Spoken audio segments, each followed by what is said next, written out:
Morning and welcome to a hybrid public meeting of the Public Administration and Constitutional Affairs Committee.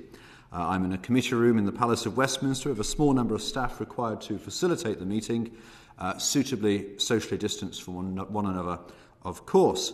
And one of our witnesses is with me in the room, and our other witnesses, and indeed my colleagues on the committee, are in their homes and offices across the country. The evidence session today is to consider the use of COVID vaccine certificates, which has been colloquially called vaccine passports.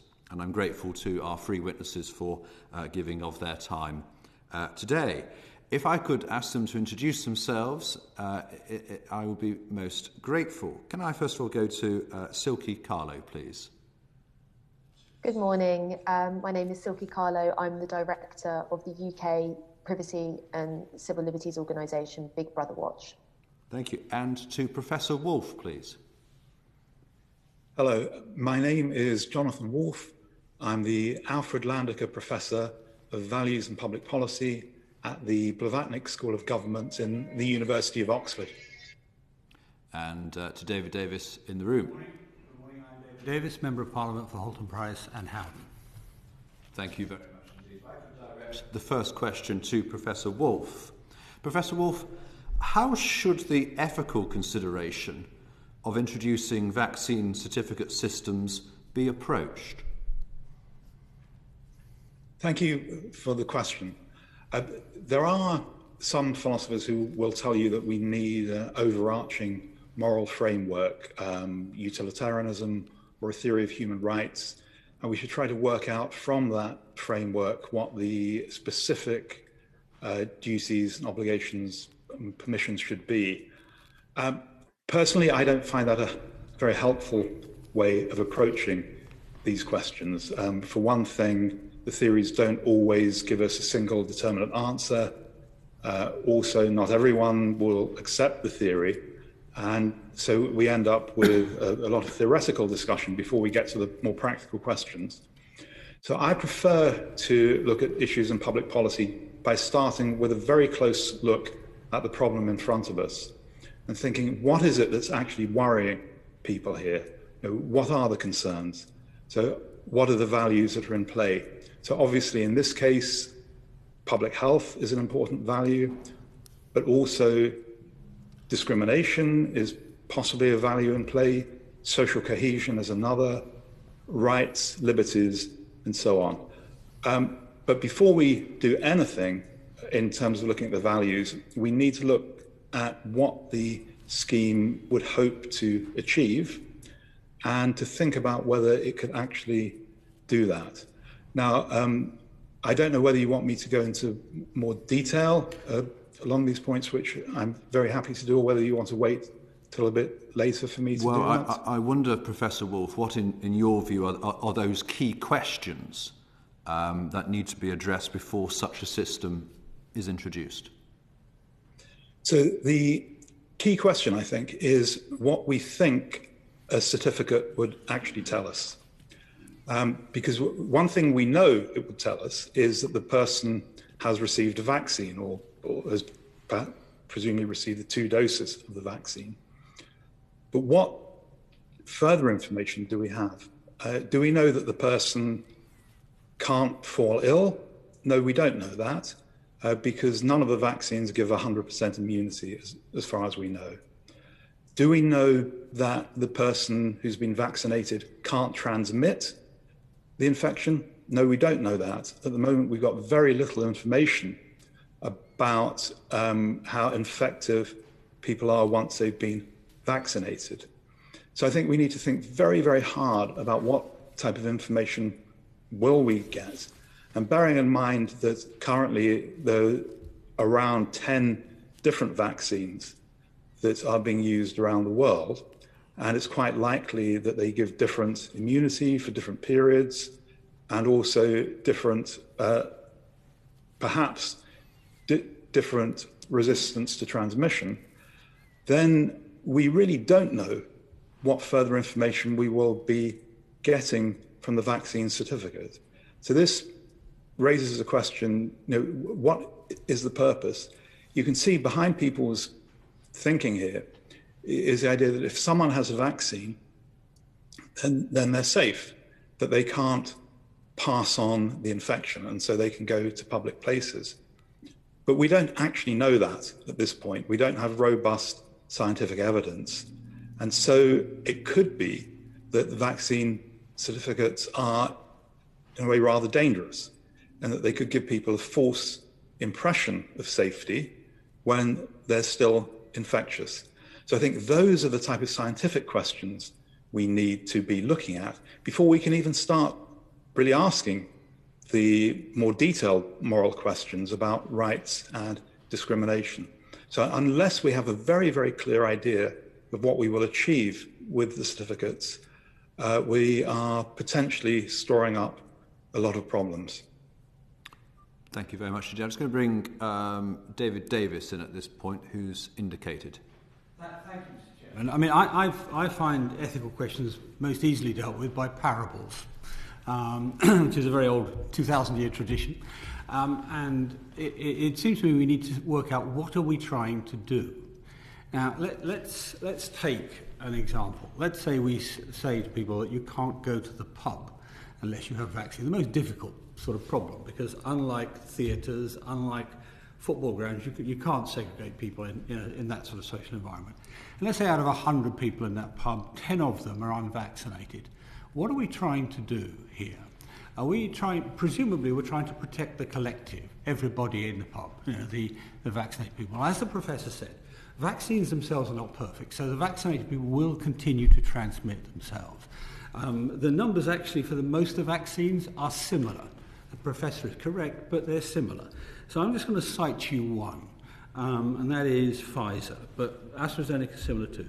After the first vaccination, it changes infection down by 66%, the second down by 90%. So, or well, actually 89%, but round numbers, 90%. So it does actually do a fairly dramatic job. But more important than that, it protects the people who have got the vaccination from serious illness, massive reduction in serious illness. We're talking about very, very large numbers, about 80-90% reduction in serious illness. And death, which is the key here. Why are we worried about COVID? We're worried about COVID because it kills people. Death is virtually reduced to zero. It's not perfect, but it's almost down to zero. So who we are protecting in that pub I talked about before, the 10 non-vaccinated and the 90 vaccinated. The 90 vaccinated are not going to die. They're very, very unlikely to get very unwell, very, very unlikely. The people we're protecting are the other non-vaccinated. You're saying to people, you can't go to the pub because you yourself might get infected. And that's not actually the job of government, any more as to tell me I shouldn't go rock climbing or whatever. It's the risk to the 10. And that seems to me the government's got very, very confused about the ethical basis of who you're protecting. They're pretending we're protecting the whole population. You're not. You're actually protecting the people who are not vaccinated from themselves, which drives the coach and horses through their philosophical basis. Thank you very much. I'm going to go to my colleague, Rachel Hopkins, please. Thank you. And this one's more directed at Silkie in the first instance. It's been argued that it's impossible to have immunity passports which don't then just result in human rights abuses. Can you expand on this view? Yes, thank you. I believe that is the case. I think that COVID status certificates, were they to become a requirement for access, whether to public services or private businesses, would engage a number of rights. Of course, it would engage privacy rights. We've never before had to demonstrate an indication of health status, certainly not vaccination status, in order to access basic rights and liberties, which thereby engages the right to freedom of assembly as well, and likely freedom of expression. But I think some of the most profound issues are around equality and discrimination. And there are two reasons, because there are two proposed functions of COVID status certificates. One is to show vaccination status and the other is to show test status. So on vaccination status alone, of course, there are people who are unable to receive a vaccination, and some who have difficult access to vaccinations or who will decide against a vaccination. This engages protected characteristics as well, including age, disability, pregnancy, religion, and belief. I think age is a particularly pertinent issue here, particularly because, of course, young people children aren't currently eligible for COVID vaccinations at all, but moreover will be at very low risk of serious illness from the virus. I think it's worth thinking about this both in the short term and in the long term. Of course, now we're looking at an instance of vaccination, but it might be in future that those who want to have the COVID vaccination are having vaccinations annually or seasonally on some kind of cycle. Young people will always be at the bottom of the queue, so there will be lower and slower uptake, both because they'll be at the end of the queue and because they have a lower risk, so they'll be less likely to take up the vaccination. I think we're going to explore the potential discrimination elements later on. Can we focus a little bit more just on some of the legal issues that may need to be addressed if the government did want to bring forward proposals for a vaccine certification system, and maybe elaborate a little bit more on what you were talking about earlier in terms of human rights, if that... Yes, I mean, so I think the key rights engaged are the right to privacy and thereby the right to freedom of assembly and freedom of expression, as I said, and of course the right to be free from discrimination. Workers' rights will be engaged too, because any private business that creates vaccination or test status as a condition of entry will have to apply those same standards to staff as well. And so the implication is that every individual will need to carry with them either an app and a smartphone to indicate this data, which engages privacy rights and data protection rights, or that they will have to have a slip of paper that displays something like a QR code. It also engages privacy because what underlies this whole proposal is the idea of a requirement for vaccination or a requirement for medical testing. Both of these engage bodily autonomy, which engages privacy rights as well. As it currently stands, of course, we don't have mandatory vaccinations. In fact, they're prohibited under public health law. And as far as mandatory testing goes, well, there is a higher threshold. It's certainly not expected as a default that anyone should have to undergo forced medical testing. Under the Health and Social Care Act, you would need a magistrate to authorise an order like that. Under the Coronavirus Act, which I think these provisions are far too extreme, but somebody could only be required to have a forced medical test if they were deemed to be potentially infectious. What's worrying about the proposal for COVID status certificates is that it would treat the entire population as potentially infectious, and therefore the entire population would need to either have a vaccination or undergo medical testing in order to engage in normal everyday life. That's really helpful. Thank you very much. Thank you very much indeed, Rachel. David Jones, please. Thank you, Chairman. A question in the first instance for Mr. Davis, but I'd also be grateful to hear from the other witnesses. Mr. Davis, what, in your views, are the main ethical and legal concerns over introducing a COVID vaccination certification system? And do you have any views as to what the positives of such a system might be?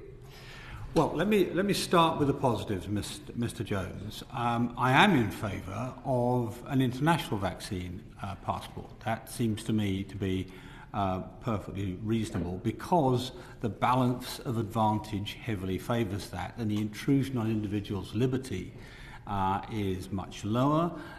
International travel is not basically a fundamental human right, whereas your normal operation of life is. Now, the reasons against passport, there are many, but let me pick off a few. A domestic passport. Let me pick off a few. Firstly, the impact of this would be discriminatory. Under the law, it would be indirectly discriminatory, and that is illegal. You may well find it has been said that black and ethnic minority communities are less inclined to get vaccinated. Well, that would be an indirect discrimination. You've heard from Silkie, Carlo, that younger people may not get vaccinated. That would be a discrimination. Some people have ethical or religious objections. I mean, we've heard about the fears that various animal products may be used and worrying some religious groups. Others, for example, object to any vaccine which has got a human cell line, typically from a fetus, in it. A number of the vaccines do have that. Maybe all of them, I don't know, but certainly a number do. So there are a whole series of perfectly legitimate reasons to be worried. And of course, we have a number of nations now. We have Norway, Iceland and others worrying about the safety of the vaccines. They do have side effects, mostly not fatal ones, but not fatal ones, but they do have side effects. So I beg your pardon, I should have switched that off. They do have side effects which are not pleasant. They're not fatal, I don't think, but they're not pleasant. And so there are a variety of good reasons for people not to take a vaccine. I've had a vaccine, and I think most of the reasons are not ones I would subscribe to, but people have that freedom. Now, what this proposal does is, in effect, coerce those people. And that's also against a number of international conventions we're signatories to.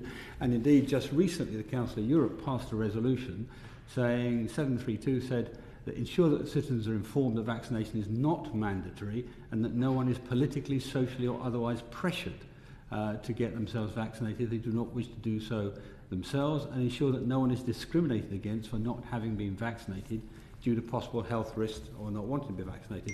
And this explicitly does that. This explicitly discriminates against people who have not been vaccinated. And as I tried to explain with my parable at the beginning, it doesn't actually provide protection for the rest of the population. So those are the sort of backdrop. The other point I'll make, Mr. Jones, is this. Between May and July, we will pass the hurdle of herd immunity in this country. For the single strain, not for other strains necessarily, we don't know about that yet, but we'll pass herd immunity for COVID-19. At that point, the risks from this vaccine, from this disease, will drop away quite dramatically. They'll be sort of flu-like in most respects, certainly for people who've been vaccinated, a little worse for those who haven't. And it seems to me that we are creating a permanent solution for a temporary problem. You and I have both been in government. We know that Whitehall loves the concept of identity management, loves the concept of having control of its data. I don't think that's a very good reason for this. I think that this is, as I say, a permanent solution for a temporary proposal, and one which is very different, very antagonistic to our national traditions. Not for the last several centuries have we allowed the state or anybody else to demand of us that we provide our papers, we provide our explanation for who we are, or what our health status is. This is a very bad time to start. Even if the government were not to introduce such a system, isn't it the case that private companies might decide to do so? For example, we know that Saga Holidays have announced that they will require anyone going on one of their cruises to provide proof of vaccination. Don't you think it's the case that it may well be that companies decide to do their own thing? And for example, the proprietors of public houses may decide that if you want to go and drink in their pubs, you're going to have to produce a certificate. Yeah. Isn't there the danger that this may be introduced, whatever the government says? I think that we need to distinguish those. I suspect Saga Holidays will be picked up if they're talking about cruises, by the international vaccine passport. That, as I said, I don't have an objection to, because going abroad, you're going into different risk areas and so on. The pub or the theatre or the football match, for that matter, is a different matter. If they do so, they'll run straight into a court case, I should think, on discrimination grounds alone. I mean, they will, under the 2010 Equalities Act, if I remember correctly, they'll be guilty of indirect discrimination and therefore liable to be taken to court. So that's why the government needs to be clear about what it's proposing here. Only this morning, Matt Hancock on television was talking about possible secondary legislation for this. It seems to me actually that's wrong too. If we do this, this should be primary legislation because it's so serious. It's such a major deviation from our historic approach. Now, I can understand why proprietors of theatres, football stadia, and so on want to do this as a massive financial driver.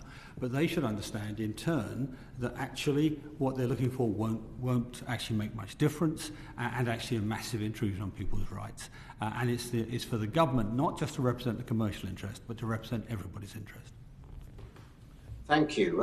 Ms. Carlo, you've already touched on this, but have you anything that you'd like to add? Yes, please. I just wanted to follow David's point about travel. And travel does speak to our human rights. We have the right to leave our country and return to our country. I don't think that's a right that's being respected, actually, by some of the recent legislation that's been proposed. And I think it's important to bear that in mind when thinking about proposals for international vaccination certificates, which, of course, don't engage as many rights as domestic COVID status certificates, but do still engage rights. And in particular, for less economically developed countries, because there are billions of citizens around the world who will not have access to COVID vaccinations. And who will still want to be able to travel. This is also important for things like family reunions. And again, that would speak to the right to private and family life. It's also important to note here that, well, two things. One is that there has been a desire by some international organisations, some which I think Mr. Davis won't like. For example, the European Union has wanted for many years to introduce European-wide vaccination certificates. And this is the kind of thing that some of people who are cautious about the amount of power that can be pulled at the international level might also have some anxiety about, and I think for good reason. But it is important to note that there may not necessarily be, where coronavirus is concerned, there may not necessarily be an evidence base, and that's something we've spoken about already. The World Health Organization is currently not advising for international COVID vaccination certificates or for coronavirus vaccination to be used as a condition of entry for or as a condition of international travel. So the evidence base isn't there. And the rights problems are still, I think, significant. And simply because other countries are moving in this kind of direction, in absence of that evidence base, I very much hope that the UK will not follow that example merely because it's a precedent that's being set. I hope that we take the rights concerns more seriously and show that there's a different way of doing things. Thank you. Professor Wolff. Thank you. So I agree that the issues around rights are very important, but I think we have to realize that public health is also very important. And there are occasions, there are precedents where we suspend human rights temporarily because of emergencies, as we to some degree have done during lockdown. And I think rather than take a firm line for or against vaccine certification, I think we need to think about, what is life likely to be like in the coming years. So if we find ourselves, and this may not be likely, but if we find ourselves with a choice between going in and out of lockdown every 3 months for the next 5 years or vaccine passports, then vaccine passports look like a much more acceptable solution. So we need to think, what is it that life will be like and what difference would they make? I mean, it may be, as has been suggested, that vaccine certification will make actually rather little difference, in which case there are only poor reasons for introducing them. But if it turns out it's the difference between living a normal life and not living a normal life in the coming years, then that's a very powerful argument. But I think at this point, we just don't know. It's too early to tell. We don't have information about what life will be like even in 2 months or 3 months' time. So I think rather than saying absolutely yes or absolutely no, I think we need to be aware that we need to adjust to changing circumstances. As Mr. Davis has pointed out, there are many people who, for ethical or religious reasons, simply don't want to be vaccinated. If we were to adopt the pragmatic approach that you just outlined, wouldn't we effectively be excluding such people from a whole range of services and indeed from most of what it means to take part in modern life? Well, I'm suggesting that the case for vaccine passports is strong only when the situation is very dire. So it won't be a matter of everyone being, if we think about the comparison, if things are very bad, but we can allow some people to engage in some sort of social life if they've got a vaccine certification, yes, that is discriminatory, but that could still be a better situation than no one at all being able to do that. So if we go back to the example of the pub, if our choices are between no one going to the pub, but only people who are vaccinated going to the pub at a time when everyone has had the opportunity to be vaccinated. So I'm not talking about next week, but maybe in a year's time when the program is rolled out. That's a different choice situation. So if everyone has the opportunity and those who for medical reasons don't have the vaccine, perhaps they could be given some sort of exemption certificate if they have good reason or maybe some other type of conscientious reason. But I'm not saying we should introduce passports immediately. I'm saying that there could be some circumstances in which they can be introduced even though they are discriminatory. For myself, I wouldn't want to push that now, but at the same time, I wouldn't want to say they can never be introduced because of the potential for discrimination. Okay, thank you. Thank you very much indeed, David. John McDonnell, please. Professor Wolff, let me just take you down that path of assessment a little bit further, okay? The pandemic has obviously had a significant impact on people's health, but also on the economy. And the government has said one of the purposes of the COVID vaccination certificate would be, and I quote them, to reopen the economy and improve safety. How would you go about constructing a cost-benefit analysis for the vaccine certificate system where there's just so much uncertainty? Yeah, well, that's a very good question. When we do traditional cost-benefit analysis, we normally have a good indication of the probabilities and of the harms. And in this case, of course, we know so little about probabilities. Will there be a new variant? What will actually happen when we relax lockdown? We're seeing at the moment infections are not going down at the rate they were. Perhaps infections are about to take another uptick. What would happen if we introduce vaccine passports soon? Would that mean that infections would go up considerably? Even if we all have a 90% immunity, that would mean that infections would happen and deaths may well start going back up again. So we don't know the probabilities and they're very hard to assess. One approach is for people to just have their best guess of the probabilities, do some modeling, and we see some fairly confident modeling of people who have decided on some key variables and puts an estimate in. And we see people with different estimates of the same events, different estimates of probabilities, doing different modeling. And we can only have limited confidence in any modeling given the level of uncertainty. But this is not a unique problem. I mean, most of life, we pretend we know the probabilities. Most of life, we don't know the probabilities for things. So we're always making decisions under uncertainty. And there are various ways in which we try to approach this. Some people appeal to what they call the precautionary principle. That I have some difficulty with this because there isn't really a precautionary principle to appeal to. There's an attitude of extreme precaution where you try to take no risks at all. But of course, that's not viable in life. There is no risk-free course in life. Whatever you do or whatever you don't do has some risks attached to it.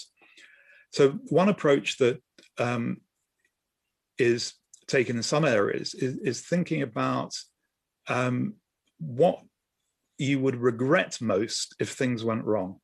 So if you took your course of action and it didn't work out, what's going to happen? So in this case, if we don't introduce vaccine certificates, what's the worst thing that can happen if we don't introduce vaccine certificates? And the answer is that we would probably open up more slowly. So there would be economic costs, perhaps not so many health costs. But we know pretty much what would happen. The economy would maintain a slow position. How sustainable it is, I don't know. Lots of things about the economy have surprised me a great deal in the last year. So I wouldn't want to make any predictions about areas outside my knowledge. But suppose we introduce vaccine passports. Now, for me, the nightmare here is that people will think that if they've got the passport in their hand, they are safe, that they can't infect other people and they won't get infected. Also, it may well be there's an amount of abuse and fraud. So some people who haven't been vaccinated manage somehow to game the system and get fake certificates. I saw just this morning that they're being sold on the dark web. I don't know what it is that's being sold on the dark web, bearing in mind there aren't any genuine certificates in this country, but there are people already selling fake certificates. So if we have fake certificates, if we have people who are overconfident, and we open up the economy thinking we're protected by vaccine passports, we could end up with a much higher level of infection and death. So it could be that the vaccine passports do the exact opposite of what they're intended to do. So this is why I think we need not information about how likely you are to die or have serious illness after the vaccine, but we need to know how infectious you are. And as I understand it, we don't have good evidence yet about whether people can have the vaccine yet still be infectious. So that's the missing bit of evidence. If we were told that once you had the vaccine, you had no chance of infecting others or a tiny chance, that puts us in a different position. But at the moment we have, as far as I know, I may be wrong here, others could correct me, as far as I know, we have no strong evidence. And so that is the greatest uncertainty. And that, for me, is a reason for being very cautious about introducing passports at this point. As I've said before, a belief in safety can be exceptionally dangerous. Thank you. Thank you very much. Karen Smith, please. Thank you, Chair. And if I start with Professor Wolff and then move to our other two witnesses and workers. And, you know, one pitches up at a hospital, the first question asked is, are you up to date with your tetanus jabs? We expect people to be caring for us to do no harm. Tetanus, diphtheria, polio, MMR, even in some places Hep B, BCGs, even the flu vaccination. You know, when I last worked in the health service, we were all desperately encouraged to make sure that we were up to date with all of those things. There is sorry, my sound is reverberating. Why then, I guess my question then is it different? The principles you've outlined about individual rights, freedoms for individuals. Mr. Davis talked about the whole group and maybe just 10 people, not protecting 10 people. Given what we expect from our health and care workers, what is it different for them than it is for the rest of the population? Well, that's another excellent question. And it is shocking to me how many people in health and social care have been refusing the vaccine at this point. And I personally haven't got to the bottom of that, particularly care workers. I don't really understand why they've been resisting. In principle, there seems little reason why this vaccination shouldn't be treated like other vaccinations. At this point, I think it's worth remembering we only have emergency use authorization for the vaccines. We don't have full authorization in the way that we would have for other vaccines. So it may well be that some health workers are just more cautious about the vaccines and are waiting for full authorization before they take it. But I don't know the details of this.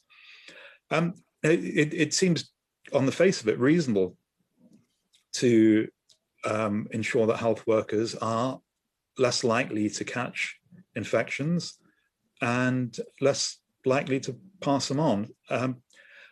So this is an area I would want to, if it was an area that I had to deal with, I would want to go, I think, through the professional bodies and trade unions and try to understand the resistance. And so rather than just imposing an order from the top, I think it's going to be critical to work with the people who who these rules are being made for, because we could even end up in a situation where nurses start to leave the health service if they're forced to have mandatory vaccine. And so we need to understand reasons for resistance before we can make sensible policy here. So I think a consultative exercise, rather than just top-down laws, it would be the way to go here. So, and I would agree that we always try and work with people that impose things, but I think you are accepting that it is different, materially different, when we're talking about these professional care and health workers than it might be for the rest of the population. So I think anyone in a service role has a special responsibility, but I do think different.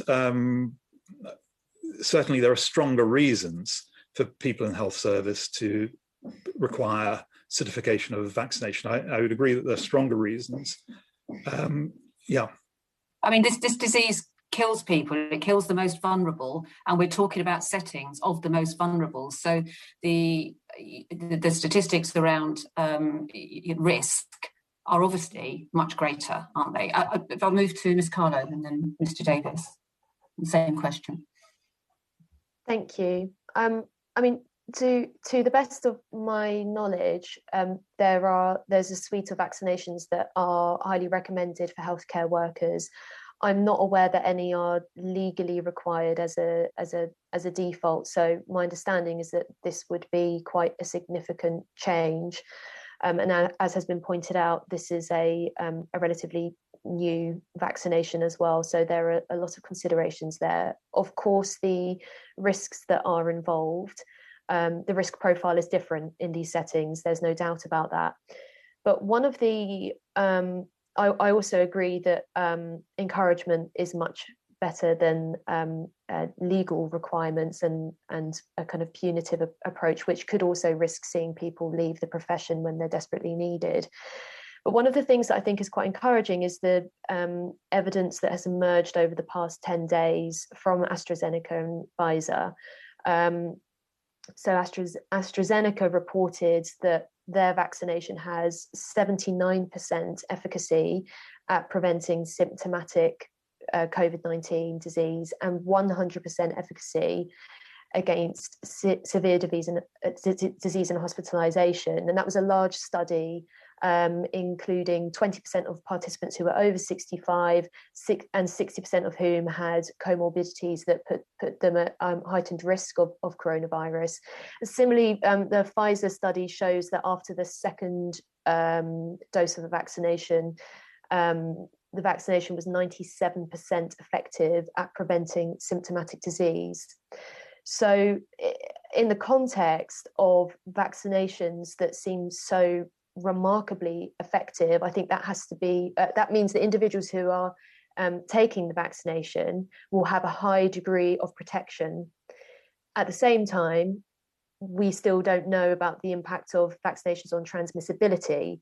So it seems at the moment that all of the evidence would tip towards the fact remaining that the best thing for individuals to do to protect themselves is to take a vaccination themselves, and that others taking the vaccination may have that cannot give an assurance of heightened protection for the individual. Okay, thank you. But these are people who are there employed by us, the taxpayer, to protect us.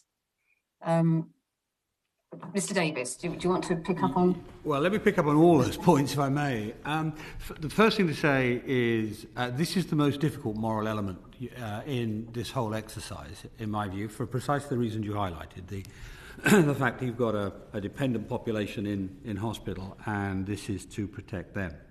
And there are precedents too with respect to other vaccinations, particularly hepatitis B and yellow fever, I think.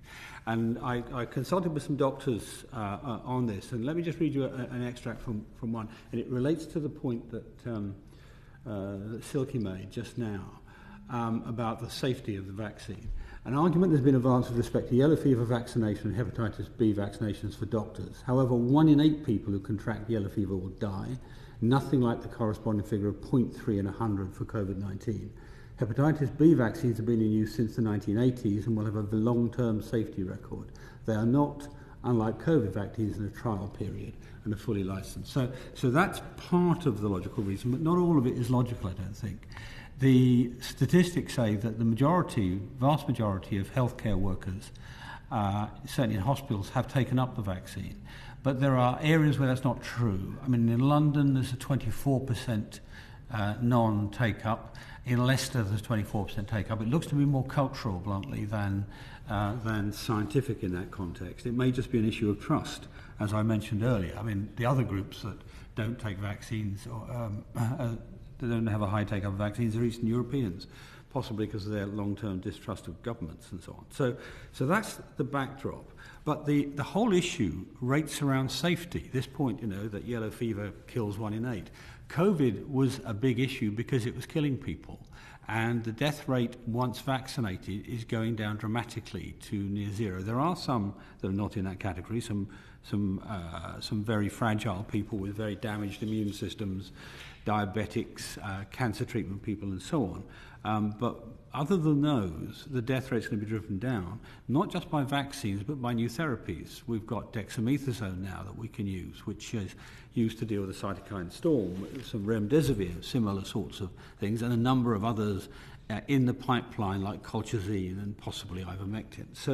So the risk rate will go down. Always remember that we have, on average, 8,000 deaths a year from influenza, and nobody insists that every doctor has an influenza vaccination. So as the numbers come down to that level, we will be looking at a different outcome. And bear in mind, with respect to COVID, we're using heavy-duty PPE these days within COVID wards and COVID areas. Can I just pick up, Mr. Chairman, the Mr. McDonald's point on how you do a cost-benefit on this? There are two issues there which are important. One is at the micro level, and again, the test here for Mr. McDonald is death rate and hospitalisation rate, and these are going to come down dramatically after we reach herd immunity, or they're already coming down dramatically, but it will come down dramatically more after we reach herd immunity. And one of the real arguments about protecting people who go to football matches and to theatres and so on is that in the start-up of this disease in the UK, and indeed in other European countries, there were super spreader events. You may remember the Liverpool football match. There was a similar football match in Bergamo, which was thought to be a massive super spreader for all of Europe. That risk will be massively diminished to near zero by being above herd immunity. So those two things are quite important to take on board when you're doing your cost-benefit analysis. That's it. Thank you. Mr. If I can come back to the question around health and care workers. Now, I think we'll see differences between NHS institutions, particularly hospitals, hierarchical management and an ability to work with their workforce and perhaps encourage take-up. There is a massive drive, it's not legally enforceable drive for influenza vaccines. But, you know, like us, you're a member of Parliament, your constituents don't expect 30% of deaths are in care homes. They do not expect their loved ones to be in a care home that has very low take-ups of something which currently is circulating and is expected to circulate quite heavily through the next autumn and winter period. So we're not out of this. And not have a high level of vaccination.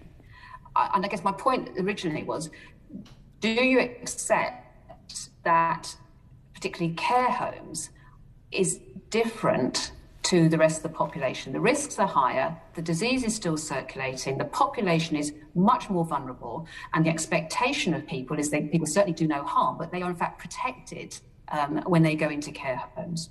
Doesn't that make it different on behalf of the people we represent? Well, as I said to you, this is the most difficult moral issue here in this whole argument. And but bear in mind that the clients in care homes are now well north of 90% vaccinated. The death rates as a result of the vaccination are reduced to zero or near zero. We can argue the elements of that if you wish, but effectively to zero. The high seriousness rates of infection are also massively reduced, 90% reduction. So the disease is, once the client has been vaccinated, the disease is in the influenza range, not in the lethal range or the normal lethal range for COVID. So that's the first thing. The second thing here is we're not allowed legally, and you know, this would be a major change of law to mandate for anybody they have to have a vaccination. You know, if the government wants to do that, then it should put it in front of the House. But we're not allowed legally to do that. And it's incredibly difficult to see quite how an employer would enforce it. They would have to maintain the job. Robert Buckland said only a few days ago that you would not normally expect to be able to do it under a current contract. And you're talking about somebody's livelihood. So it's difficult to know, to give you a straight answer, except to say that the risk levels in care homes with proper vaccination of all of the clients in care homes, what we should be doing, that's the first question, not the staff, the vaccination of clients. And under those circumstances, the risks are massively, massively lower. Thank you, Chair. Thank you all. Thank you. Just a supplementary from David Jones, please. David Jones. Yes, and I'd like to go back to Mr. David Davis, if I might. My constituency has got a lot of care homes, and those care homes are largely, if not primarily, staffed by workers from overseas, many of them from the Far East. Now, you touched on the cultural issue. I suspect, it may not be correct, but I suspect that it is cultural, maybe ethical and religious reasons that is precluding a lot of those staff members from being vaccinated. Can it ever be right to require such staff members to be vaccinated?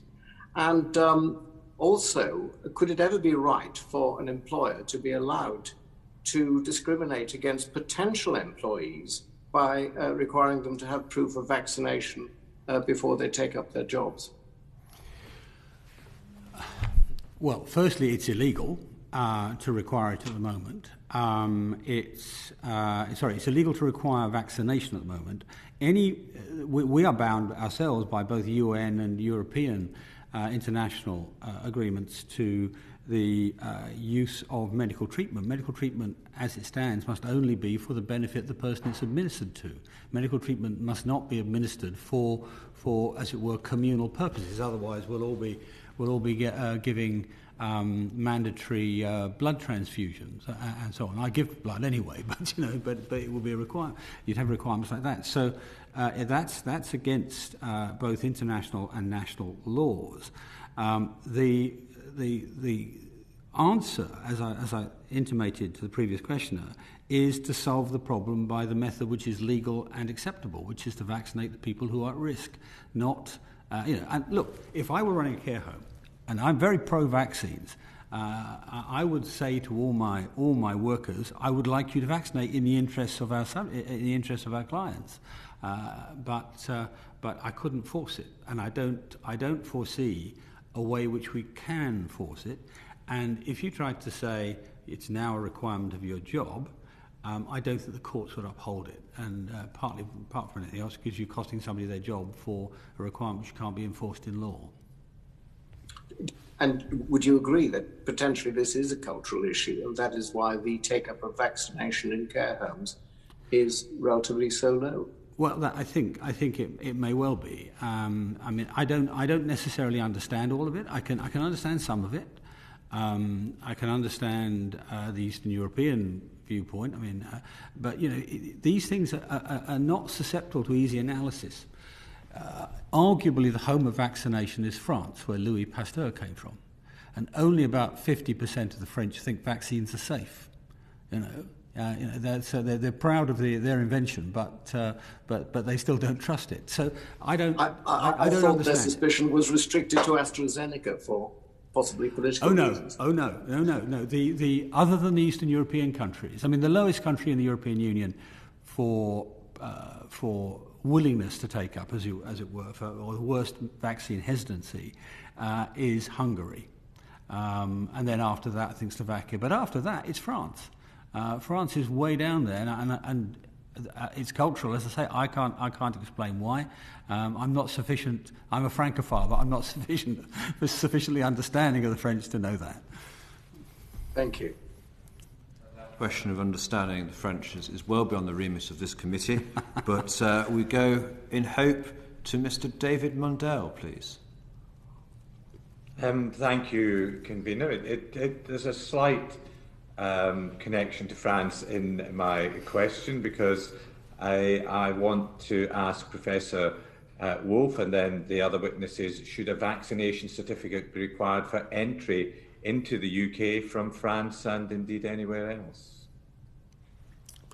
Thank you. Well, so I have somewhere, I haven't used it for a while, a yellow fever vaccination certificate, which I took when I went to Cameroon, I think. And it was quite interesting to think this was just a matter of course. This was like filling in a visa application. It was just part of the process. So I do think there are some circumstances in which it is acceptable to require the certification. But I wouldn't generalize from that to say it's acceptable in every case, because I think, as has been pointed out, yellow fever is a very deadly disease for those who get it. And poorer countries don't have the health resources necessarily in every case. So I think we need to be sure again what it is we think we're protecting ourselves against. I'm sorry to be going on and on about this point, but until we have good information that being vaccinated renders you almost non-infectious to others, there's very little point in asking anyone to have the certificate for other than to be assured that they won't personally be a burden on the health system. So I think we could perhaps, if we're worried about that, say you either have to have a vaccination certificate or show you have very good health insurance so that you're not a burden on the health system. But until we know more about infection, there's no point. But at the same time, I wouldn't rule it out, because I can see that we could learn things that would make it appropriate. So I mean, basically, and I think you said this in one of your previous answers, you do think there is a differentiation between domestic issues and travelling internationally, subject to your other criteria being met. Yeah, others have said that. I agree with that. I think it's a different matter when you're crossing an international border to, say, going to a football match or going to the pub. I don't think it means that, yes, it's perfectly permissible in one case and not permissible in the other case, but I do think it makes a difference in some cases, yeah. Okay. And I mean, if domestic certificates became commonplace in other countries around the world, I mean, would that alter the consideration in the UK? Well, I think for one thing, we would learn how effective they are. We would learn how good they are. So we're seeing little video clips from Israel at the moment where the people are partying in the streets again, and they do have something like a vaccine certificate there. Of course, this is very short term. We don't know what's going to happen in a few weeks, but signs are looking good. So if it turns out that the UK is in lockdown, but every other country, a neighbouring country, has vaccine certificates and is out of lockdown, that would seem to me the reason to take them much more seriously. And also some of the resistance may have been overcome. So I think there is a case for allowing other countries, observing other countries' experiments and learning from them, certainly. And also, if an international vaccine passport comes in, then there may be good reason to consider whether the UK should be part of that same common scheme, if it is successful and if it's achieving its aims, which are empirical questions. And what about within the United Kingdom? Because obviously what we've seen during the pandemic is different approaches applied in different nations of the United Kingdom, and indeed, of course, because of the our devolved circumstances, a number of these decisions are rightly for the devolved administrations. But do you think we would be able to manage with differential systems operating within the UK? It's a very, very good question. Personally, I haven't given it any thought. I realise that's an omission on my part, and that, and now you mention it, it seems not at all unlikely that there could be different schemes operating in the devolved authorities. Yeah, that would be highly problematic, and it does seem to me something that coordination is needed on. Thank you very much, Professor Wolff. Would Mr. Davis or our witness from Big Brother Watch like to comment? I can, if you like, Mr. Chairman. Firstly, we have, as Silkie said earlier, we have the right to leave. You don't have the right to enter without the approval of the recipient state, and so to a very large extent, it's up to them. I think it's a low incursion on people's freedom to have an international vaccine passport when they're going to places. I've had going to various tropical and jungly places in the past, had to have various such certificates. Also bear in mind that during the first surge here, the primary sources were thought to be France, Italy and Spain because of super spreader events in those countries. And so the control of borders is an important operational control for disease control for nation states, as I say, for relatively minor incursion on people's freedoms. So that's where I think it is. As for domestic certificates, well, I hear what the professor says about watching what other people do. We have been different in our approach to our requirement for internal documentation in this country from almost everybody else except Commonwealth countries for as long as I can remember, and it's worked to our favour. Ms. Carlo? Thank you. If I just may add to that, I think, this is one of the troubling things, I think, about the government's inquiry into COVID status certificates as a whole, is that we are having this discussion in the context of an absence of evidence about the impact of vaccinations on transmissibility. And so it's very difficult to answer the question about international vaccination certificates in the context of insufficient evidence about transmissibility. And I come back again to the fact that the World Health Organization is not advising that vaccinations are a condition for travel. This can't be compared to yellow fever vaccination certificates. I mean, like the other witnesses, I've had international travel certificates for diseases that are high fatality diseases and specific to the local geographical threat. In the context of coronavirus, this is really quite different, and the threat is very different according to different demographic profiles. So, you know, an expectation that an 18-year-old who is at very low risk should be required to have a vaccination in order to travel to lots of countries that also might have a low local risk may very well be unreasonable, but is actually unthinkable in the context of no conclusive evidence about transmissibility. Again, I think it's really important to remember the sheer privilege that we have in even discussing this from the UK, where we've got such fantastic access to vaccinations for billions of people around the world who I hope will still have the right to travel.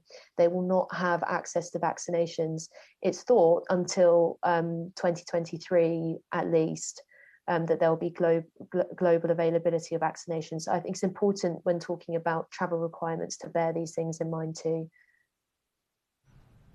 Thank you very much. Thank you very much. John Stevenson. Thank you, Chair. A very quick question to Professor Wolff. We've already talked about private companies potentially requesting vaccine certificates, etc. Whether they can do it legally or not is a different question. But do you have any concerns, though, about private companies having people's personal health information available to them?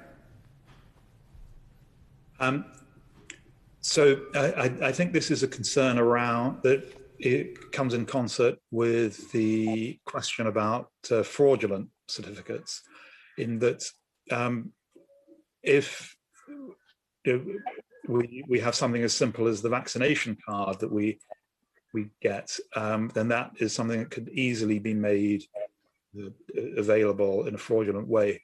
So we would need to, if we're implementing something like this, we would need to think what level of security is needed. Should people have to somehow register with a national database? Should there be something like an actual passport that gets scanned? And as soon as you think about the protections you need to put in against fraud, then that passport itself will have to contain quite a lot of information. And so it's at that point it worries me. It doesn't worry me so much about whether a pub knows I've had a vaccine or not, but what it has to do to authenticate my certificate may well mean that a database has to be created, which itself could be liable to hacking or some other intrusion. So I think we're getting into very deep water here by thinking that we can have something that is just a simple passport, which could be so easily counterfeited, and then the type of level of security and the backup that is needed and access to that. So I do have a concern, and this may well have been what was behind the question, but I feel that the level of security needed makes it very vulnerable to other types of threats. But I suppose it's also what those private companies could do with that information in terms of marketing, other information that they may share with other businesses, potentially, I hasten to add. Well, that's always an issue, isn't it, about private companies getting access to health records. So I lack imagination about how health information could be used for commercial purposes beyond the obvious things like insurance policies and so on. But I'm sure sensitive data in hands of individuals can be used in all sorts of ways. So it is a concern. I want to say almost nothing, very little is a complete deal breaker for me. I think these are issues that have to go into the balance against other issues. So there could be good reason, even if there are concerns, there could still be good reason for the passports, but I think these things do need to be aired in public as we're doing now. Okay. Thank you, Chair. Thank you. Quickly, a supplementary from Lloyd Russell Moyle, I think. Thank you, Chair. A number of you have said that there's a difference between international travel and effectively domestic travel. I live 2 hours away from France. Why is taking a ferry on a kind of moral and ethical ground, and I know, of course, it's an international border, from a legal ground it's different, but from a moral and ethical ground, why is taking a ferry over to France for 2 hours any different than me going to Scotland, where the administrative arrangements of how we're handling COVID are different between England and Scotland, and they're different between England and France? Why do you seem to be accepting of an international passport, possibly, but not accepting of one where there might be differentials domestically? I don't understand why there's a difference. Well, it's as much practical as legal, in the sense that the balance of imposition on individual freedom for the citizen versus the amount of gain you get from it. And as I said earlier, back in February, March of last year, as an example for you, there was a serious surge in the UK. We went from almost no disease to the system being overwhelmed in short order because of the disease being carried back from Spain, France primarily, and then Italy, then Spain, in order, because of super spreader events there. And the easiest control, the best control for the state for pathogens like this has been control of borders. I mean, the best demonstrator for you, if you want to look at it, is the behavior of the East Asian states, South Korea, Taiwan, right on top of the Wuhan outbreak in many ways, who the first thing they did was close their borders and then restrict access and restrict travel. And so that's part of it. Also, the numbers involved are much more controllable. I mean, whereas we have never had in this country a tradition of controlling internal movement, and God forbid we ever should. Ms. Carlo, please. May I return to the point about private companies' use of vaccination certificates, please? Yes, of course. Thank you. It's a particular concern for us, also because of the interest that we take in data protection laws and people's data rights. The government clearly has an interest in pursuing COVID status certificates via private companies, because there are around 8 or so funded trials for external companies to produce immunity certificates, vaccination certificates, etc.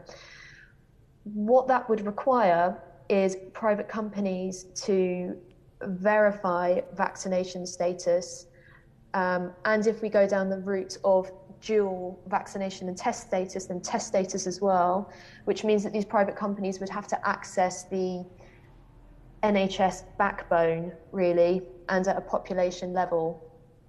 That is a very, very serious thing. For anyone who ever took an interest in the ID card debate, you'll know that the individual's NHS numbers has always been the spine for the potential for a national identity database. So this is one of the most sensitive pieces of information about us. It's also one of the most uniquely identifying in terms of government databases. There will be a population level database with regards to vaccination status. I would be very concerned about opening that up to private companies to access from a security point of view and from the individual's data protection point of view. That's the first huge hurdle to get over. After that, the consequence is that the government would be enabling private companies to discriminate against citizens on the basis of their vaccination status. The government has a duty to protect citizens from unlawful discrimination. And clearly this would be a failure of that duty if, for example, individuals were unable to access a service or unable to access employment because of these types of rules created by private companies. So take, for example, the Saga, which wants to have vaccinated only cruises. I mean, clearly this is discriminatory on a number of counts to people with health problems that can't receive vaccinations on grounds of age. But also not many people are thinking about how this impacts the workers and the staff that work for the company, who presumably that expectation will be extended to them. And this raises some very, very tricky and I think insurmountable problems for workers' rights too. The other problem is even if you were to create exemptions, I think an insurmountable privacy issue is raised. So, for example, if an employee or let's say an employee, if an employee was not receiving a vaccination because she was pregnant, then the fact that if she is of childbearing age and she's exempt, it would become clear to an employer even if she didn't have to explicitly state the reason for the exemption, that she were pregnant. And this would really undo decades of progress that women have made in the context of employment rights about not having to disclose pregnancy status. And that doesn't seem to have been addressed at all by some of the companies that we've been observing who are developing vaccination-only policies in this area. And I think the government, if they are entertaining at all the idea of opening up the database to private companies to be able to do this, let alone creating their own COVID status certificate, those issues have to be dealt with. And I actually can't see a way in which they can be satisfactorily dealt with. Thank you. Just quickly back to Lloyd. So I'm interested about both Professor Wolff and so Carlo, you mentioned about verification. With the yellow fever vaccine, it's a yellow passport that's approved by the World Health Organization, that's international, that has space actually already for other vaccines, so you can just use the same certificate with a stamp on. And yes, there is some low-level fraud for people to get in and out of yellow fever, but it's pretty low. Are you like gold plating a kind of verification system when actually a little card with a stamp on it or a letter from your doctor would suffice if assuming that most of the population will be compliant? And if it's about trying to make sure that it's not absolutes, but it's percentages. That's what we're working on here. We're not working on any absolutes. We're working on percentages, aren't we? That's the whole point. So I just wonder why your minds are always going to the gold-plated standard when we have a system that is works pretty well, and the level is extremely low. I mean, I don't understand that. I mean, it's a view, I guess. Kind of, could a simple system not work? Well, I always like to think well of my fellow human beings, and that I would hope that fraud would be low. It's a question of risk, I think, here. And I don't know very much about how yellow fever is transmitted, but I don't think it's the same way as COVID. And it may be that all you need is one or two highly infectious people to cause a serious public health problem. But it could be that we could have a simple system that works. It is interesting to see what's going on in Israel, where there is already some system in place, and see what level of fraud there might be there. So you're right. It could be not much of a problem, but if you think about passports, we have a very high level of security around those. Banknotes, we have a very high level of security around those as well. So we do believe that in some critical areas, we need high levels of security. Okay, thank you very much. Ronnie Cowan, please. Thank you very much, Chair. We've touched on the potential for discrimination earlier on. I wanted to expand this, initially to Ms. Carlo, and then if other witnesses want to go on afterwards, that'd be good. Concerns have been raised about the uptake of the vaccine amongst the BAME community and also those from socio-economically deprived groups. So if, and I know it's a very big if we had a vaccine certification system in place, what might the impact of the uptake be within those groups be? Thank you. Well, first of all, I think it's important to point out the medical barriers to vaccination. So at the moment, children are not eligible for vaccination, and I've just outlined some of the reasons that young people would be discriminated against. Similarly, for some disabled people, because some medical conditions prevent individuals from receiving a vaccination.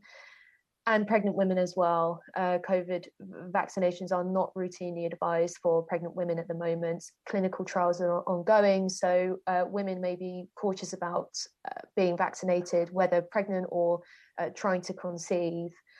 And some people with religious or other beliefs as well, as Mr. Davies pointed out, may be deterred from receiving a vaccination. But furthermore, I think accessibility to vaccinations is an issue. As you've outlined, research indicates that people from ethnic minority groups, also people with lower levels of income and education, are the most hesitant or unlikely to receive coronavirus vaccinations. Furthermore... Sorry to interrupt you, but my point really is, in that situation, what sort of discrimination would those people be open to?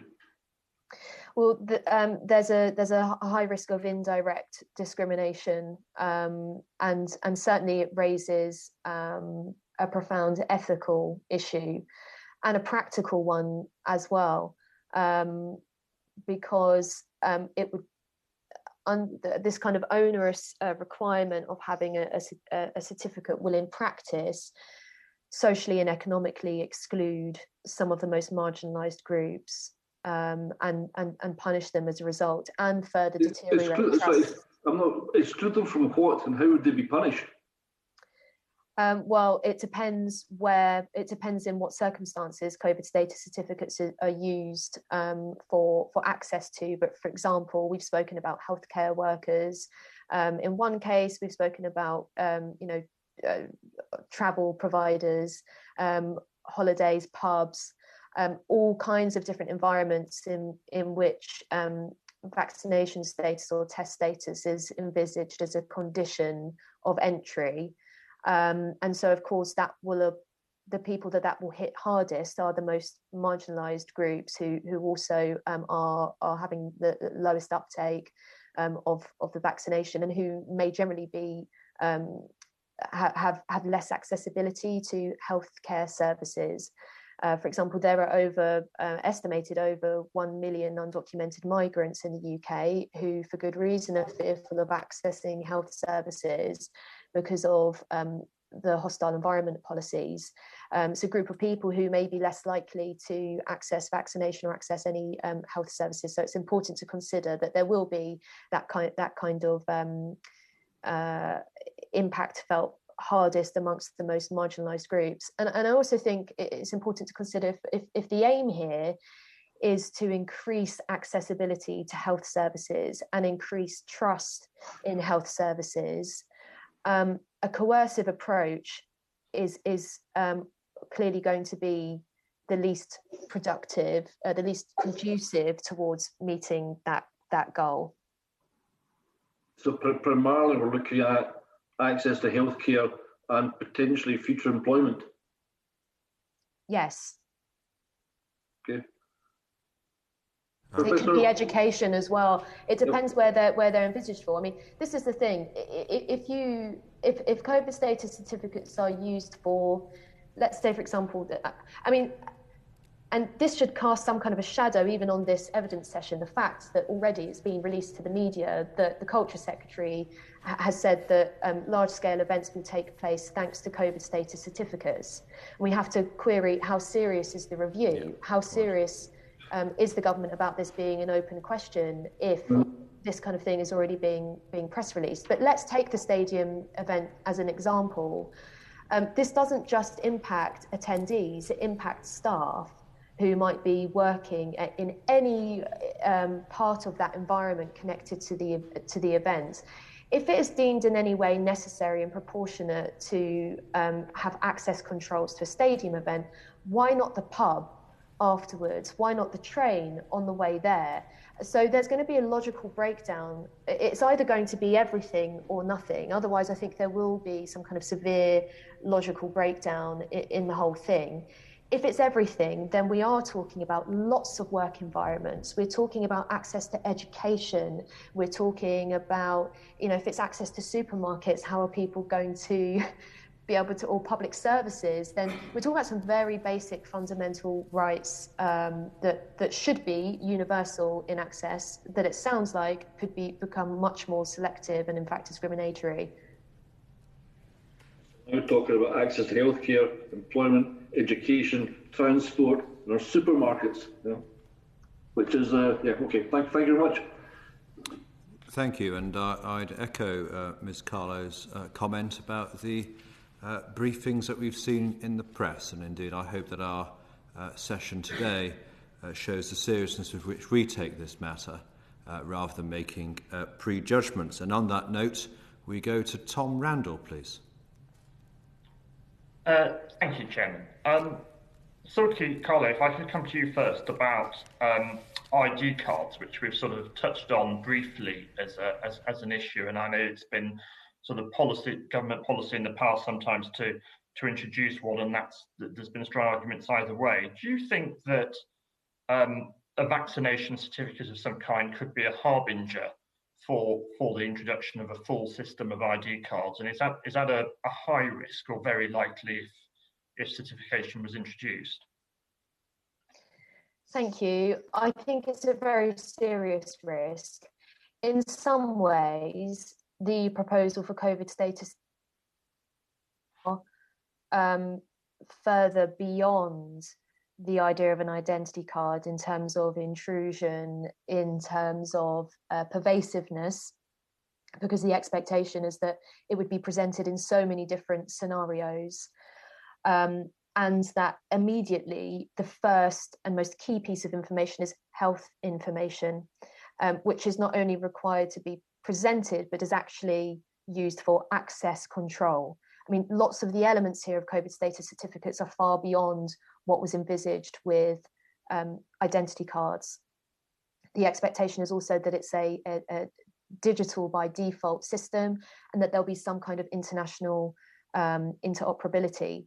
So, far from the kind of wartime ID cards, which were in most people's books antithetical to the notion of British freedoms, ancient liberties. We're not a population that ever wants to be on license in public life. This is a lurch forwards and far beyond that in so many respects. It's unthinkable that such a scheme would ever stop with coronavirus. It would inevitably go far beyond.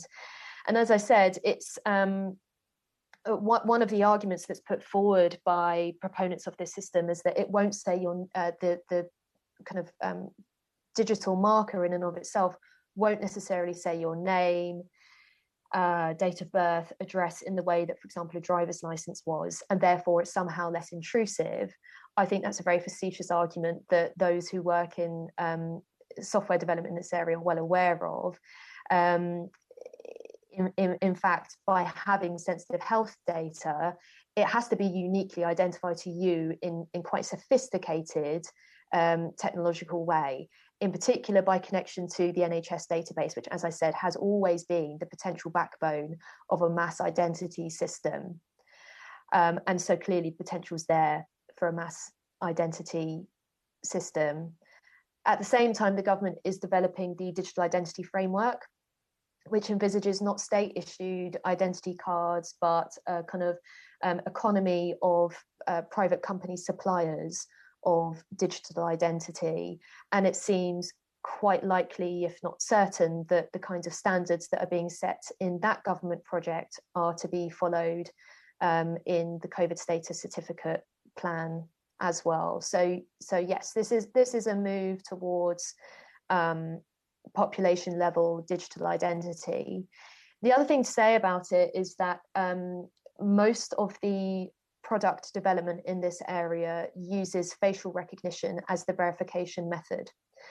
Again, some of the marketing around this suggests that facial recognition makes it less intrusive because it doesn't have a photo. The app doesn't necessarily need to have a photo showing on it. It doesn't need to have an address, a date of birth. This is facetious and wrong. By accessing personal data via your facial biometric, this is like an identity system on steroids. Facial biometrics uniquely identify you. This is data that is as sensitive as, for example, a fingerprint or DNA.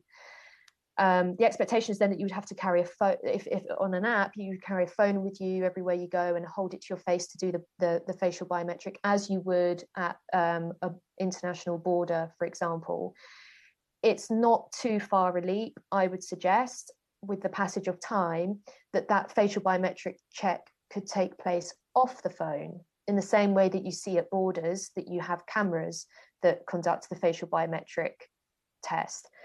And in general, there's been the desire to use more facial recognition as well. It would certainly relieve individuals of the requirement to have to carry a phone and have to conduct facial verification everywhere they go. And there will always be a portion of the population who don't have smartphones that are able to do those kinds of biometric checks. These are very serious things to consider, and some of the things that I'm suggesting would be a couple of steps down the road, but they wouldn't be too far down the road. And China, unfortunately, is a very good example of that. Yeah, that's very interesting. David Davis, is this a concern that you share, that a vaccine certification might lead us inexorably towards an ID card system? Yes, it is, Chair. I mean, for a variety of reasons. I mean, the first clue is to look at the sort of proposals that the Health Department themselves are talking about. They're talking about adding it on to your existing health account. And Silkie's absolutely right. You know, it won't be the last use. There'll be something else added to it and something else added to it. And in order to verify it, somebody has to re-access that account to check that your QR code is correct, or to check that whatever code you're giving is correct. Now, in the world of incompetence in managing databases, the Department of Health is the world champion, right? It has been completely hopeless at managing databases down the years. It's had the massive write-off. When I was Public Accounts Committee Chairman, it had to write off a massive multi-billion project, the so-called NHS Spine.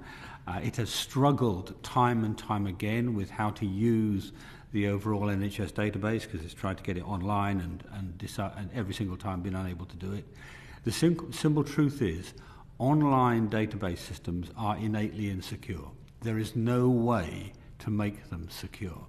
As a result, if you have got your health records attached to something which you have to carry or whatever, and which has to be verified, you've created an opening to get into the most private data you have.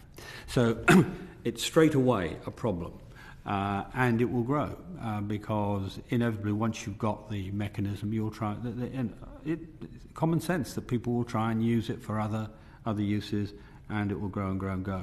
I was the leader, I guess, of the defeat of the ID card proposals under the Blair government. And I have to tell you that at the beginning, I was losing badly. 80% of the public thought the ID card was a great idea. And then one day, the government managed to lose two optical discs with everybody's tax records on. And as a result, the public went from 80-20 in favour of ID cards to 75-25 against ID cards in the course of a week. I'd love to tell you it was my rhetoric that did it. Sadly, it was actually the run of events. And suddenly everybody realised, actually having all this centralised data might be a bit dangerous for them. Now, if they thought that was a bad idea for tax records, what do you think they'll think about for their health records, maybe their depression treatment on it, or their sexually transmitted disease treatment on it, or whatever. So it's a very dangerous route, I'm afraid, and one that the ministers who think about this don't really think about. They think about the immediate convenience of one small piece and not realise that it's the stepping stone to somewhere else. Thank you, Mr. Davis. Professor Wolff, you've taken a sort of quite a practical approach in terms of looking at vaccine certification and the idea of it. Do you think that, first of all, do you think that ID cards might be a consequence of introducing such a system such as this? And how do we sort of weigh the sort of perhaps the unintended consequences with the practical necessity of solving the problem that's in front of us at the moment? Thank you. So I strongly support many of the points that the other witnesses have said. I do think this is potentially a slippery slope to ID cards. And for me, when I'm thinking about unintended consequences, of course, there are the unintended consequences for particular individuals, but there are also social and economic transformations that sometimes happen as a result of what look like small, innocent steps and a sort of reconfiguration of power. And that is something we could well be seeing here. So I think there is a danger that we go for something that looks like a quick fix for a short-term problem, and that this has very serious long-term ramifications. And I think this is a real danger. So I think I'm sorry to repeat myself, but I think we need to be very, very clear about what we hope to achieve with vaccine passports, and to be pretty sure that we'll actually achieve what we hope it will achieve before we take the first steps. What worries me is that we're quite close to taking first steps in the absence of the knowledge we need to know whether the system would have any effect. And these first steps could have major consequences for integration of central records and ultimately ID cards. So we could we could be doing something which is actually useless or counterproductive in its own terms, and then also has dramatic political consequences. So I think these are real dangers here.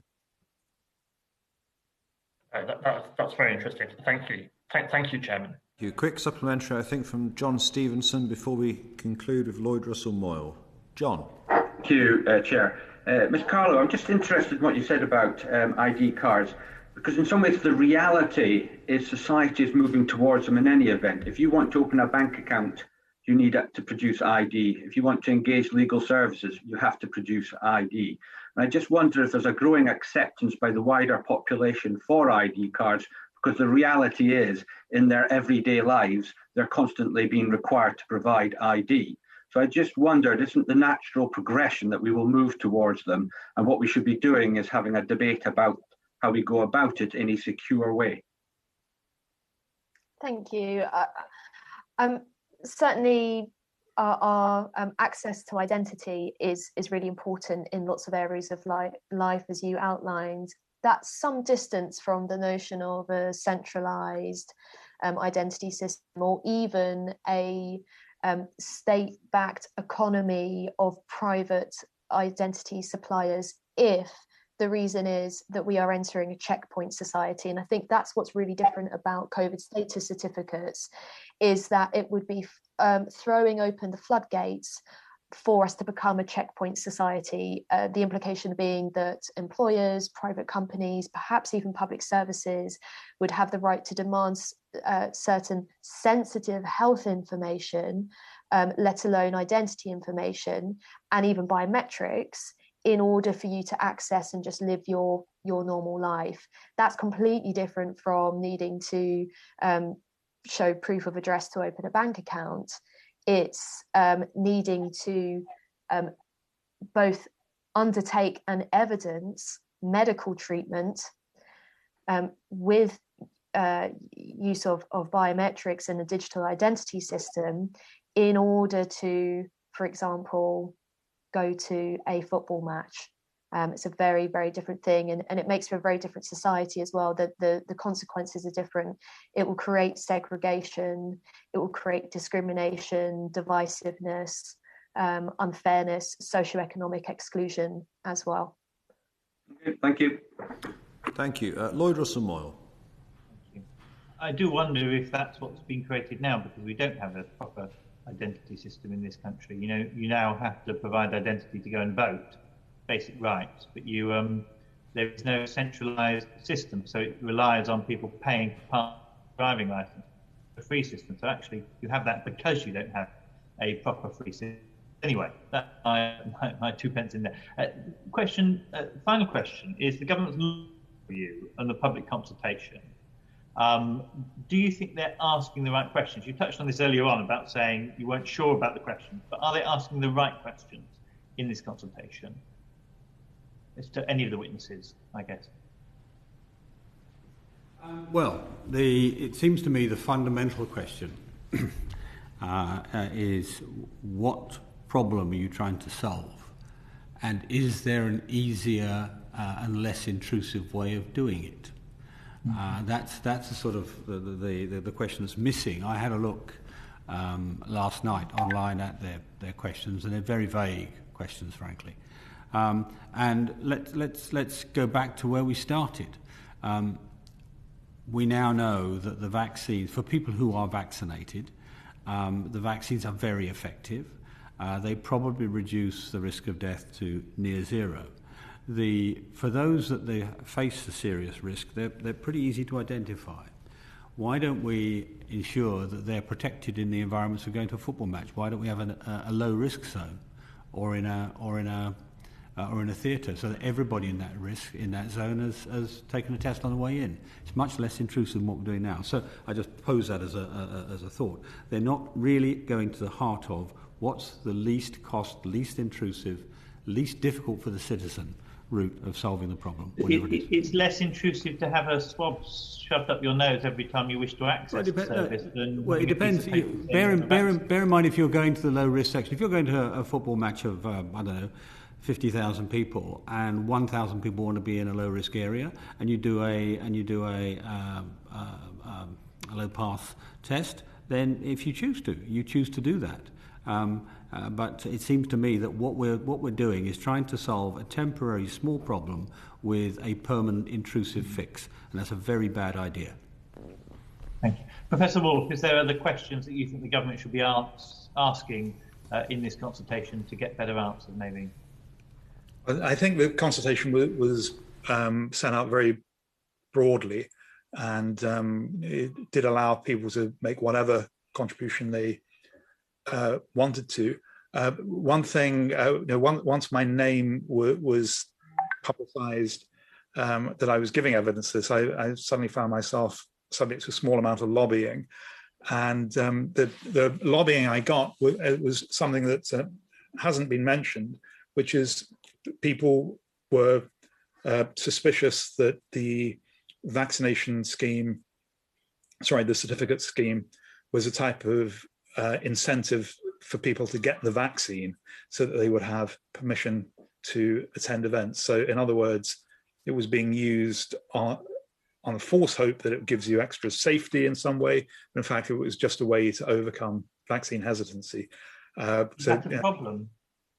Well, it's deceptive, isn't it? Because it may not be a problem, but it goes against ideas of transparency. Mm-hmm. So it depends on people not understanding the system. It's coercive in some respects. So, but no, what I would say is what I was impressed by in the consultation is the preamble talked about vaccines giving you lower risk of illness and lower risk of transmission, which is right. And the vaccine certificate will tell you have lower risk of illness, low risk of transmission, which is probably true, though we don't know for certain.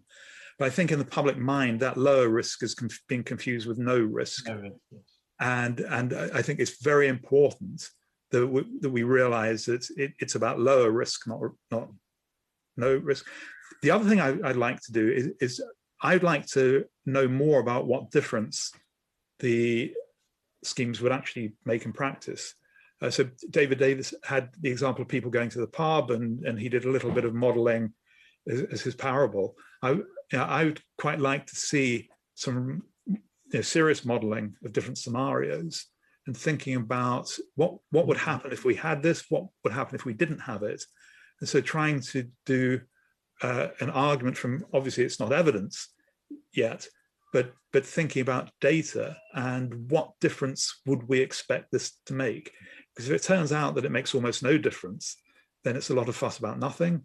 If it turns out it would make an enormous difference, if we could really see that we could get back to normal with very minimal risk to public health, I think some of the resistance may be mitigated. But at the moment, it's all a bit of a hope and a prayer, rather than thinking we've got these serious models about what is likely to happen if we introduce the scheme. So I would like to see more. That maybe it's there somewhere, maybe I just haven't seen it, but I'd like to see it. That behavioural science and modelling about how people would behave differently, how the virus would potentially be different is important. There's no right or wrong answer, is there? Because our top scientists got it wrong with masks initially, and they said it would have made people act recklessly if they had a mask, and they were totally wrong. Actually, masks were needed. So science changes as well. So it's not set. Ms. Carlo. The first question in the terms of reference for the review is whether COVID status certificates would reduce risk. And I think one of the things that seems to have been missing from public health policy over the last year is an objective or stable definition of risk. It seems that we have oscillated from infections to cases to deaths to excess deaths, hospitalizations, NHS capacity, and so on.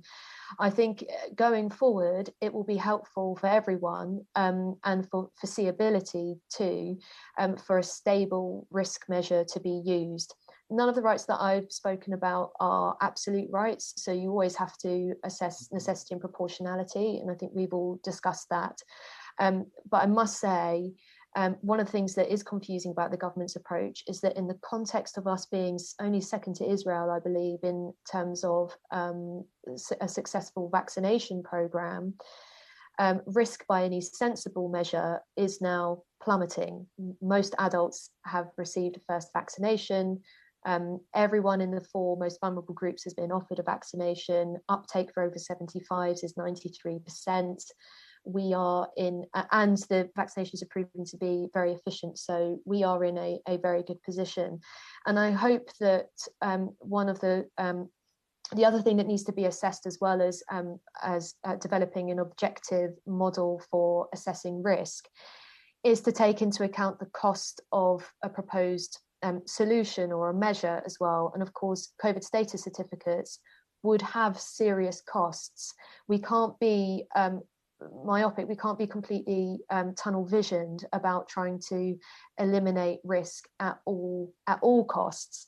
We have to take into account the costs of proposed extreme measures like this as well, let alone the questions around efficacy, which are clearly still outstanding. But one thing that I hope that does come from the success that we've had with the vaccination programme is that the UK will take international leadership in showing a human rights focused way out of this. And it may be tempting to develop policies that the rest of the world are developing, which might be, if Europe does go for vaccination certificates, that might be one of them. But it's not a reason in and of itself for doing it. We do have different attitudes towards population level identity systems as well, in general to the rest of Europe. And I hope that the government will be prepared to show some independence and some courage in having a human rights focused route out of this. Perfect. Thank you very much, Mr. Chairman. Thank you very much indeed. And can I thank our 3 witnesses this morning for their important contributions to our hearing. We are very grateful for your time, expertise and indeed experience. Order, order. Meeting has ended.